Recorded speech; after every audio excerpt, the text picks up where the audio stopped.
और सुख की कामना नहीं, मुझे तो दुख चाहिए। लेकिन गोविंद कहते नहीं, हुआ मैं तुम्हें दुख नहीं दे सकता, क्योंकि जीवन प्रेम के जन्म से लेकर अब तक तुमने कभी सुख देखा नहीं। यहां पर महारानी कुंती के जीवन चरित्र पर एक दृष्टि डालते हैं। ये कुंती है कौन? महाराज सूरसेन की लाडली बेटी, जिसका नाम था प्रथा। अब महाराज सूरसेन के एक मित्र हैं जिनका नाम है कुंती भोज। वो कुंती भोज राजा एक दिन महाराज सूरसेन से मिलने के लिए आए और प्रथा को गोद ले लिया। प्रथा को गोद ले लिया, सूरसेन के यहां जन्मी और कुंती भोज ने गोद लिया, सो कुंती भोज लेके चले गए। अब जिस बच्चे का जन्म कहीं हो और लालन पालन कहीं और हो तो उसका जीवन कैसा होगा? कुंती भोज लेकर के चले गए, सो प्रथा का नाम बदल के हो गया कुंती। अब उसके बाद सबसे बड़ा जीवन में दुख का कारण, एक बार महाराज संत दुर्वासा जी जो है देवी कुंती की सेवा से प्रसन्न हुए और कहा, पुत्री मैं तुझे वरदान देता हूं कि जिस भी देवता का तू अनुमोदन करेगी उसे आना होगा, जिसका भी आह्वान करेगी उसे आना होगा, और बगैर कुछ दिए वो लौट नहीं सकता। वो कुछ ना कुछ वरदान स्वरूप तुझे दे करके ही जाएगा। तो देवी कुंती ने एक दिन परीक्षण किया, गुरुजी ने कहा था कि जिस भी देवता का आह्वान करूंगी उसे आना होगा, सो कुंवारी ही, और उन्होंने भगवान सूर्य का आह्वान किया। भगवान सूर्य आए, भगवान सूर्य के तेज के कारण देवी कुंती गर्भवती हुई, और सबसे बड़ा जीवन में कष्ट कि वो कुंवारी ही मां बनी। फिर उसके बाद शादी हुई। शादी हुई तो जो पति मिला वो कैसा मिला?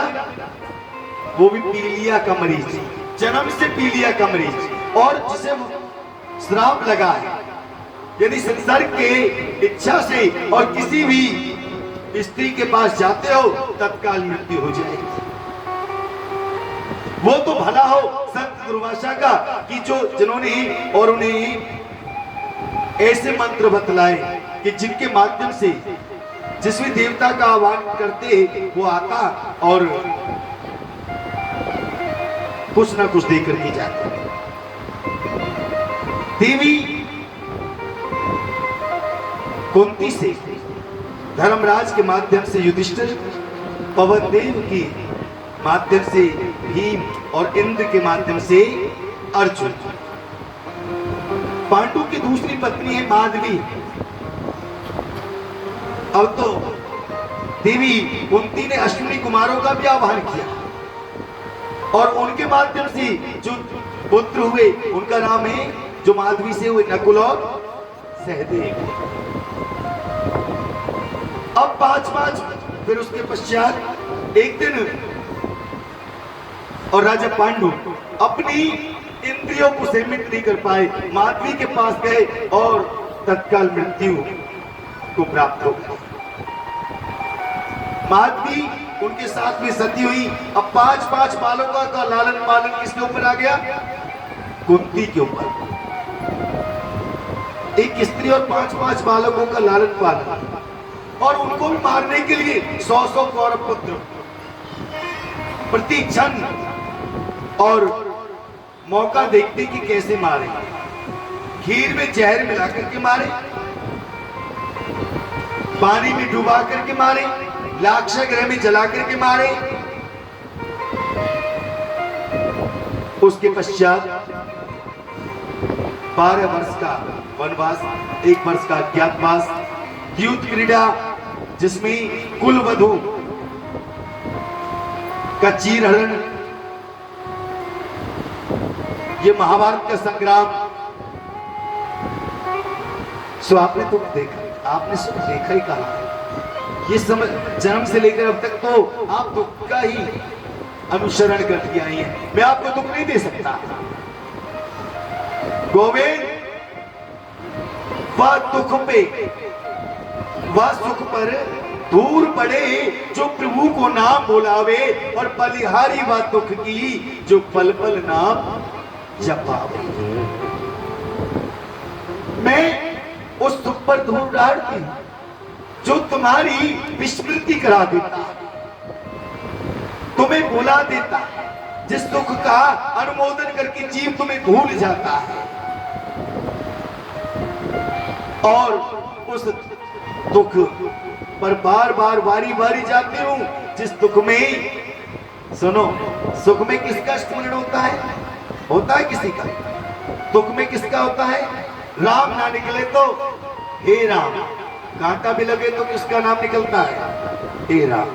और सुख में धीरे धीरे जब सुख जीवन में आते हैं, जो दुख में जिसका स्मरण कर रहे थे ना, जब सुख आता है ना, तो क्या होता है कि अब तुम्हारी जो जरूरत थी ना, वो धीरे धीरे और खत्म हो गई। अब तुम निकलो सुख में, कि तुम निकलो, और दुख में, दुख से क्या निकले?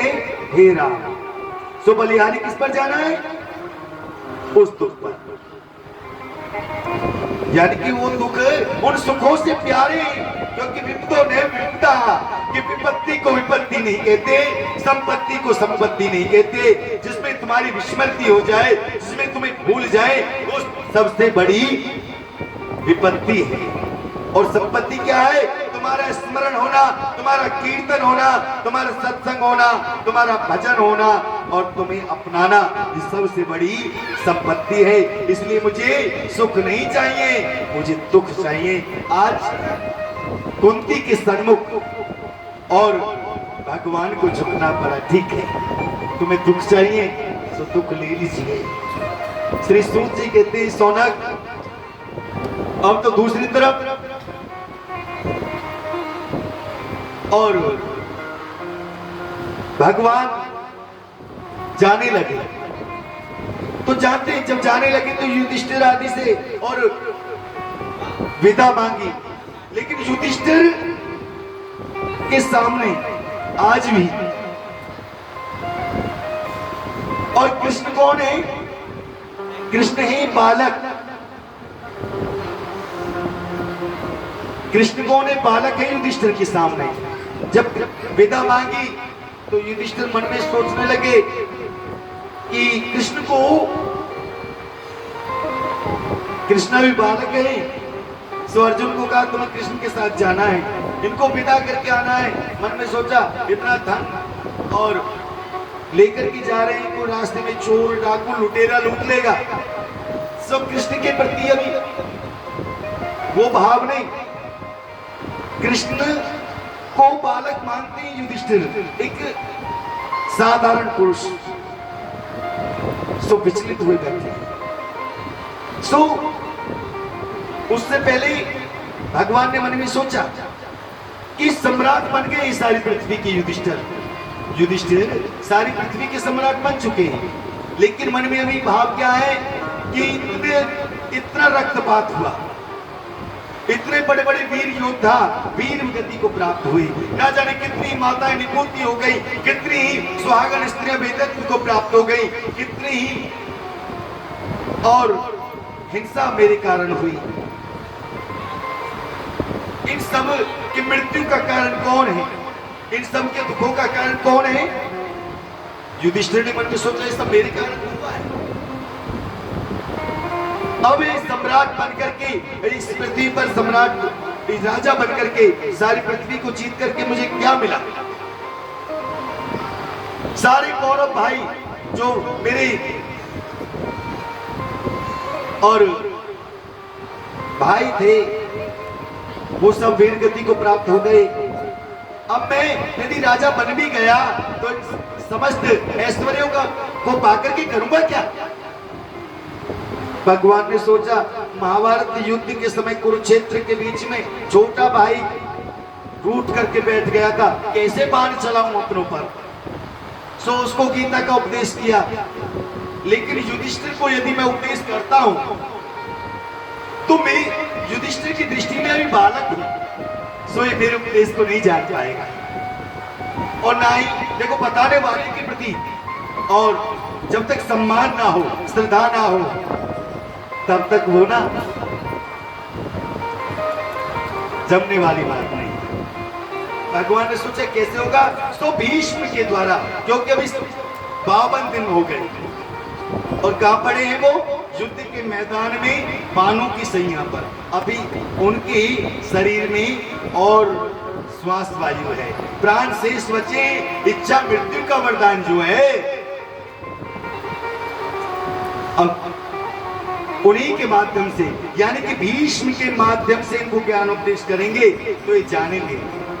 युधिष्ठिर, द्रौपदी, अन्य पांडु पुत्रों को और भगवान ने साथ में लिया, रणभूमि में पहुंचे जहां पर भीष्म और बाणों की सैया पर लेटे हुए हैं।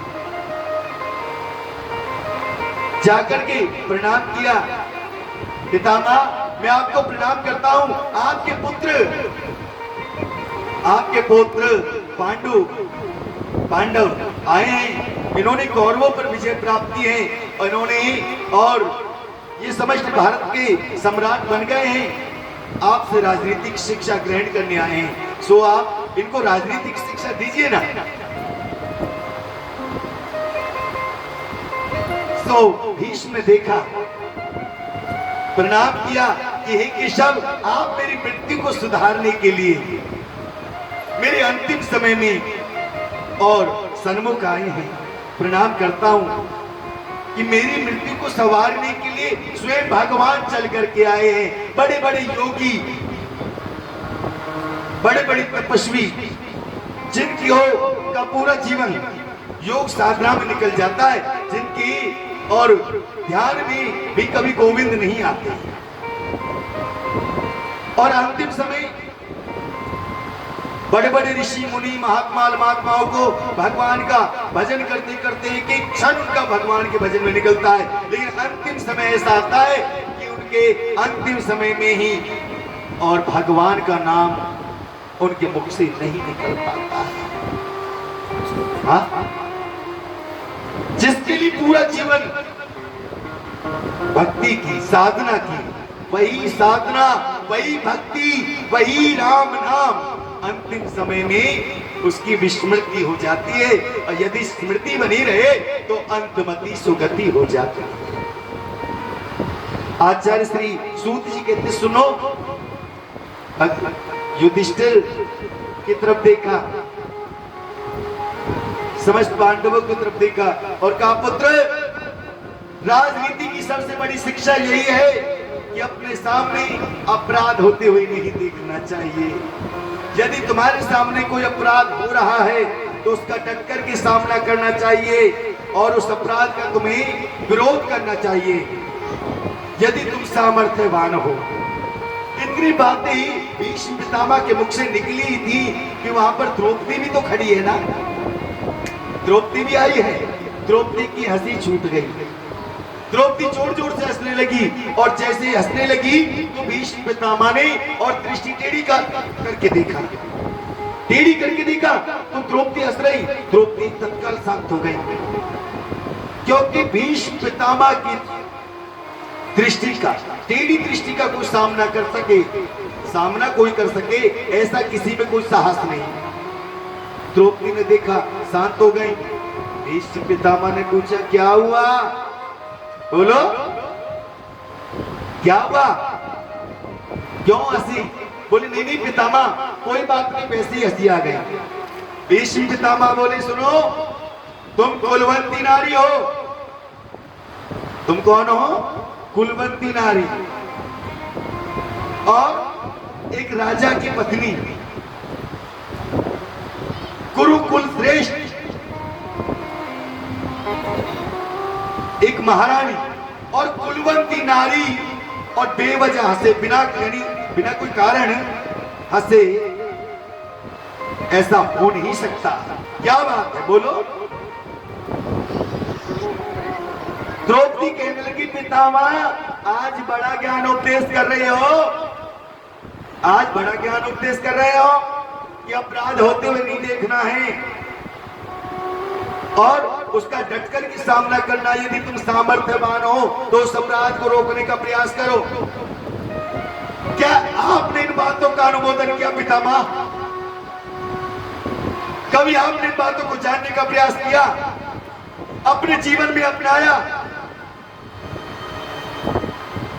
अरे जिस समय वो दुष्ट दुशासन और मेरी वस्त्रों को हरण कर रहा, मेरा चीर हरण कर रहा था, उस समय कुरुकुल की उस सभा में सबसे ऊंचे आसन पर आप बैठे हुए थे, और यदि आप टेढ़ी दृष्टि डाल करके उस दुष्ट की तरफ देखते तो उसकी हिम्मत नहीं होती कि वो मेरे वस्त्र को हाथ भी लगाते। क्या आपने उसका समर्थन नहीं किया? आज आप राजनीति की शिक्षा देते हो, क्या आपने कभी इन बातों को माना? भीष्म पितामह कहते हैं, पुत्री मैंने दुष्ट दुशासन का दूषित अन्न खाया, जिसके कारण मेरी बुद्धि मलिन हो गई। मैंने उसका सपोर्ट किया, सहयोग किया, और सुनते हो, जानते हो, इस संसार के अंदर कोई भी मुझे पराजित नहीं कर सकता, लेकिन तुम्हारे पति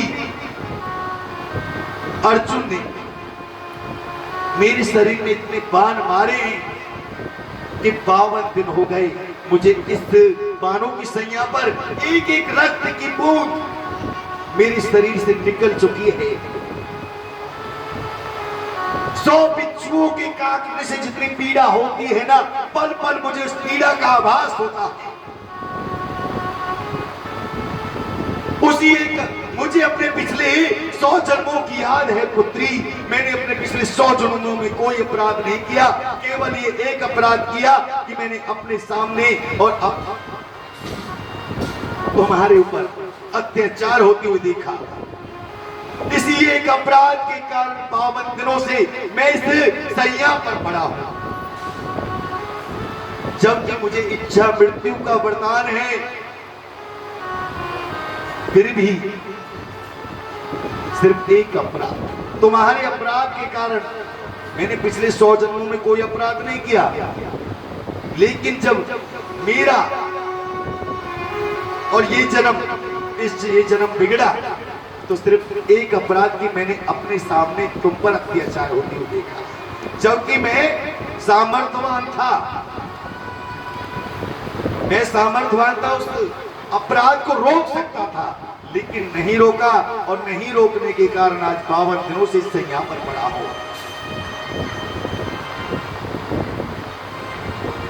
नेत्रों से अश्रु प्रभाव चला भीष्म के। द्रौपदी चरणों में गिर पड़ी, पितामह आपके मन को कोई कष्ट न हो, ऐसा मेरा मंतव्य नहीं था। आपके मन को मेरे कारण दुख हुआ, उसके लिए मैं क्षमा याचना चाहती हूँ। आज अपने पुत्रों को और भीष्म पितामह ने ज्ञान उपदेश किया और कहा कि अब तुम ना सुनो, अपने राज्य को अच्छे से वो करो और कुछ समय के लिए मुझे और मेरे गोविंद को छोड़ दो, मुझे और मेरे गोविंद को अकेला छोड़ दो। अब मैं उनके साथ में कुछ बातें करना चाहता हूँ। और सुनो क्या कहा कि हे प्रभु, आपने कृपा की, सदैव अपने भक्तों की आप लाज रखते हो, अवचनों की लाज रखते हो। आपने उस समय भी आपने कहा था कि महाभारत के युद्ध में मैं शस्त्र नहीं उठाऊंगा, लेकिन मैंने भी एक प्रण किया था कि मैं शांतनु पुत्र नहीं, यदि मैंने तुमसे शस्त्र नहीं गहाया, मेरे वचनों की लाज रखने के लिए आप रथ का पहिया लेकर के दौड़े, आपका पीतांबर पृथ्वी पर गिरा, पृथ्वी कांपने लगी कि जब भगवान ही अपने प्रतिज्ञा को तोड़ देंगे तो इस साधारण पुरुष, ये मृत्युलोक के प्राणी क्या करेंगे? तो भगवान ने अपना हाथ पृथ्वी पर रखते हुए कहा, देवी तुम्हें चिंता करने की आवश्यकता नहीं, मैंने भक्त के वचनों की लाज रखने के लिए अपना प्रण तोड़ा है। उस समय आपकी वो झांकी, जिस समय रथ के पहिए को आप लेकर के मेरी तरफ दौड़े, तो उस समय वो झांकी इस प्रकार से लग रही थी कि जैसे एक सिंह और एक सिंह एक बाघ को मारने के लिए दौड़ता है। प्रभु अब तो मेरी एक ही कामना है। बोले क्या? कि मेरी एक पुत्री है, मेरी एक पुत्री है। पांडवों के रोंगटे खड़े हो गए। क्या कहते हैं? ये ब्रह्मचारी बाबा बना घूम रहा था और कहता मेरी बेटी भी है, शादी कब कर रही? इसने उनके पितामह ने शादी कब करी? भाई शादी के बिना तो पुत्र नहीं हो सकती ना। प्रभु मेरी एक पुत्री है। कौन? ये पुत्री है जिसका नाम है बुद्धि, मति। मेरे अंदर, मेरे शरीर के अंदर अनेक विकार हो सकते हैं, अनेकों दुर्भाव हो सकते हैं, लेकिन उसके अंदर किसी प्रकार का कोई भी दुर्व्यवहार नहीं, किसी प्रकार की कोई उसके अंदर त्रुटि नहीं। इसलिए मेरी प्रार्थना है कि आप उसे स्वीकार कर लें और अब आप इसी प्रकार से मेरे सामने खड़े नहीं, क्योंकि आज मेरी मृत्यु को सुधारने के लिए स्वयं आप सुनो क्या कहते हो। स्वयं आज प्यासा कुएं के पास नहीं गया, स्वयं कुआं प्यासे के पास आया। इतना तो करना स्वामी। जब प्राण तन से निकली गोविंद नाम लेकर,